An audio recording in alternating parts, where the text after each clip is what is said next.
প্রিয় ভাই বোনেরা, আমাদের এই মঞ্চের হাতের বাম পাশে গত জুলাই আন্দোলনে যারা শহীদ হয়েছে বা আহত আছে সেই পরিবারের সদস্যরা এখানে বসে আছে।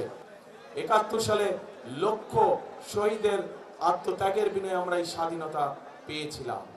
ঠিক জুলাই আন্দোলনে এই শহীদ এবং শহীদ পরিবারের যারা তাদেরকে হারিয়েছে তারা এবং যারা আহত হয়েছে তাদের আত্মত্যাগের বিনিময়ে আমরা ৭১ অর্জিত সেই স্বাধীনতাকে ২৪ আমরা রক্ষা করেছি।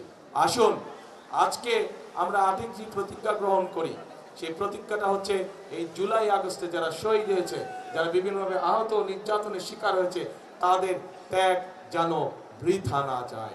এই দেশের জনগণের শাসন কায়েম করার মাধ্যমে একমাত্র শহীদদের আমরা পরিপূর্ণ শ্রদ্ধা জানাতে পারবো।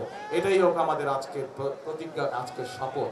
তাহলে আসুন, শেষ কথা কি কথা, করব কাজ গর্ব দেশ, সবার আগে বাংলাদেশ। আল্লাহ হাফেজ। বাংলাদেশ জিন্দাবাদ, বাংলাদেশ জাতীয়তাবাদী দল জিন্দাবাদ। আসসালামু আলাইকুম।